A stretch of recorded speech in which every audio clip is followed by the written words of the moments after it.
Alright guys, welcome back to the channel. Thank you for checking the video out. Today we have more PlayStation news, rumors, and leaks to go over and cover today. So getting right into the first topic, we're talking once again about the new From Software title that's been announced, that being Armored Core 6. And we're getting confirmation that we shouldn't expect Elden Ring or Bloodborne style gameplay with this title. This is reading from Push Square, and they say From Software is one of the biggest and best developers on the planet right now, and so it can be easy to forget the studio's more humble beginnings. Franchises like Kingsfield feel like a lifetime ago, and even Armored Core, a series upon which renewed auteur Hidetaka Miyazaki made his directorial debut, isn't exactly a household name. It's interesting then that at the Game Awards, the studio revealed it will be returning to the Mecha franchise for its follow-up to Elden Ring. The last Armored Core game, Armored Core 5, launched on PS3 in 2012 and focused largely upon online play. It was critically panned, but released right at the very beginning of the Soulsborne explosion, with Dark Souls deploying 6 months prior. Since then, we've seen games like Bloodborne and Elden Ring establish an entire new genre. So will Armored Core 6 Fires of Rubicon adopt the same format as From Software's more recent hits? Quote, no, we've not been making a conscious effort to try to direct it towards more Soulsborne type gameplay, end quote. This is what Miyazaki told IGN. Another quote says, first of all, let me just make that clear. The essential direction of Armored Core 6 was to go back and take a good look at the core concept of Armored Core and what made that series special, end quote. Miyazaki explained that the construction aspects will return, allowing you to build your own mecha from a selection of different parts and components. The project is being directed by Sekiro Shadows Die Twice's Masaru Yamamura, but he admitted there's no connection between the games. There are no elements directly referring to Sekiro, but I feel both titles share the same essence of battle, such as aggressive, speed change, and action-oriented fighting. For this title, by continuing to attack even the strongest enemy, the force of impact can break the enemy's posture and inflict a large amount of damage, a critical hit. Yamamura added that he wants to create an aggressive mindset where players are encouraged to go on the offensive, but of course there'll be a much greater emphasis on ordnance and bullets than pure melee, unlike in From Software's more modern games. Throughout the rest of his interview, the developer reiterates that this will be a different kind of experience to its Soulsborne titles. It'll even be mission-based as opposed to the interconnected levels fans have become accustomed to from the team. But if there's one major change from past Armored Core titles, Miyazaki says it's the budget.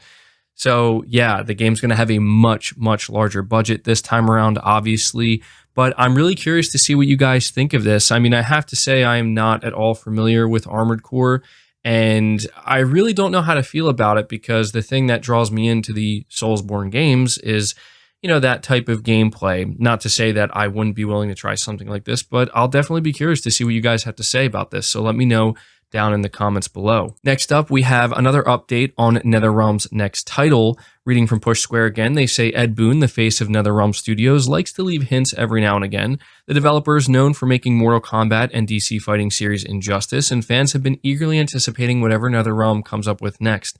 Last month, Boon said that the studio's next title will either be Mortal Kombat 12 or Injustice 3, though which one is still a mystery. Now, after answering some questions on Twitter, we know a few more details. So if you look at the tweets that Ed Boon put out, somebody says, will we be getting anything new from NetherRealm in 2023? And he says, I shouldn't answer that, but he puts 23 in the word answer, so it's very clearly him saying that, yes, this game will be coming next year. And then somebody else asks, could we see an announcement within 6 months? And he says, likely. Now, that's very interesting, because it seems like not only is the game going to be announced in 2023, but it's actually going to be released in 2023 as well. And he also makes it clear when answering a couple of these questions that this next game from them is going to be their biggest yet, and one that they support for a very long time. So there you go. We still don't know exactly whether it's going to be Mortal Kombat or Injustice. And so I will ask you guys to leave a comment down below. Which would you prefer to see from NetherRealm? A new Mortal Kombat game or a new Injustice game? I'll be curious to see what you have to say. Next up, we're talking a little bit about Forspoken. This is coming from WCCF Tech. They say, while we're now a couple of years into the current generation of consoles, the number of truly next-gen titles remains somewhat slim. Most games are still cross-gen, and in the cases where a title is only available on a new platform, it often feels like the choice was driven by business decisions rather than the design and tech of the game itself. Forspoken is a current gen exclusive launching only on PC and PS5, but does it really require the new hardware? According to VG247, they did an interview with the director of Forspoken, and the answer is yes, as the game was designed to take advantage of the PS5 and its controllers from the ground up. They say here in terms of platform, the game is coming out both for PS5 and PC, but it was created from the beginning with the capabilities of the PS5 in mind, and as such, it has really been optimized for that platform. Of course, this doesn't mean that the PC version of Forspoken will be bad. We just don't know much about it yet. So I figured I would mention this because, the demo for Forspoken is out, and I've seen a lot of positive things said about it, but I've also seen some not so great things said about it. It seems pretty mixed so far. And, I guess at this point, I will leave it to you guys to let me know your thoughts on this. First of all, have you played the Forspoken demo on PS5? If you have, what do you think of it? Does it feel like a next-gen game, like a game that was built from the ground up for the PS5? Or do you feel like maybe not so much? I'm definitely going to be interested to see what you guys have to say about this one, but I just figured I would highlight that, this is what the director of Forspoken had to say when it comes to the development of the game. Moving to the next topic, though, we have Xbox's Phil Spencer seemingly taking a shot at Sony. So the title of this article says, Sony wants to grow by making Xbox smaller, claims Microsoft's Phil Spencer. Reading from PlayStation Universe, speaking during an interview with Second Request, Microsoft's Phil Spencer has claimed that rival Sony wants to grow by making Xbox smaller, noting that the PlayStation format holder was the one major opposer to the Microsoft Activision deal. Quote, Sony is trying to protect its dominance on the console. The way they grow is by making Xbox smaller. Sony has a very different view of the industry than we do. They don't ship their games day and date on PC. They do not put their games into the subscription when they launch their games. Sony is leading the dialogue around why the deal shouldn't go through to protect its dominant position on console. So the thing that they grab onto is Call of Duty, the largest console maker in the world, raising an objection about the one franchise that we've said will continue to ship on the platform. It's a deal that benefits customers through choice and access, end quote.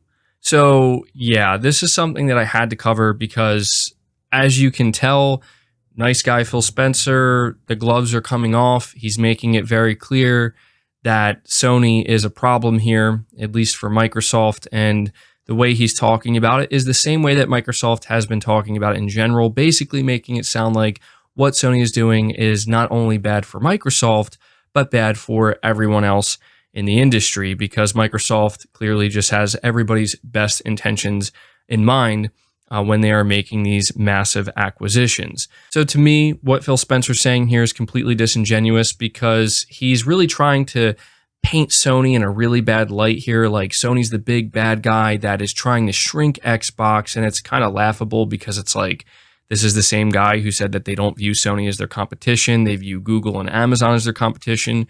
But I guess we'll just forget about that. And we have to look back. You look at where Xbox started. Xbox decided to enter the market and get involved in the console gaming space, a space that was dominated by PlayStation, and they wanted to provide competition. And so what they did was the exact same thing that Sony has done throughout every single generation. The reality is Microsoft is in the position they are not because of Sony, but because of themselves. We saw this with the Xbox One generation. It wasn't Sony that made people less interested in Microsoft's games. It's just that Microsoft could simply not keep up, and they couldn't recover after the disaster that was the launch of the Xbox One in 2013, so they had to pivot in the only way they could with Game Pass. So basically what this boils down to kind of, get to the bottom line here, is Phil Spencer is essentially shaming Sony for not adopting this new Game Pass business model that Microsoft is trying to push out there. I understand that he's saying, look, we're offering to keep Call of Duty on PlayStation and whatnot, but I just think it's completely disingenuous for Phil Spencer as well as all of Microsoft to continue to talk about this as if their end goal here isn't to essentially shrink Sony themselves. Microsoft decided that they just weren't going to compete with Sony anymore, and they wanted to do things their own way. And now that things are maybe not going the way they thought they would, they're kind of blaming Sony. It's pretty humorous, in my opinion, to hear Phil Spencer saying this in a way that makes it seem like Sony should just be gladly on board with this and practically be thanking Microsoft. It's absolutely ridiculous. Sony has been the dominant player in the console market, and it's pretty clear that Microsoft just couldn't make it happen. So now, they're using different tactics, I guess we could say, to make something else happen, which I'm not here to say whether or not that's right or wrong, fair or unfair. But what I can say is that what Phil Spencer's saying here is pretty disingenuous. Anyway, you guys let me know your thoughts about that. We are moving on to the final topic, which is ending the video on a good note. Seems like God of War Ragnarok has reclaimed the #1 spot in the UK. This is likely due to new PS5 stock arriving. Reading from PlayStation Universe, Sony Santa Monica Studios' epic sequel, God of War Ragnarok, has returned to the summit of the physical UK all-format chart, with sales rising 32% week on week. This is being reported by GamesIndustry.biz. The game's rise back to the top of the charts comes as a batch of fresh PS5 stock finds its way back to retailer shelves just in time for Christmas. Meanwhile, FIFA 23 drops down to second place, and Call of Duty Modern Warfare 2 takes a tumble down to third place. And I thought that this was kind of worth highlighting here because it's beginning to look like God of War Ragnarok is going to have some legs on it, and it's going to continue to actually sell pretty well. That's not to say that I think anybody anticipated that it would hit a wall or just stop selling well at all come December. I mean, the game's just been out for a little over a month, but it's a good sign nonetheless. And so it's also another good sign that Sony is continuing to keep PS5 stock flowing and getting these consoles on shelves.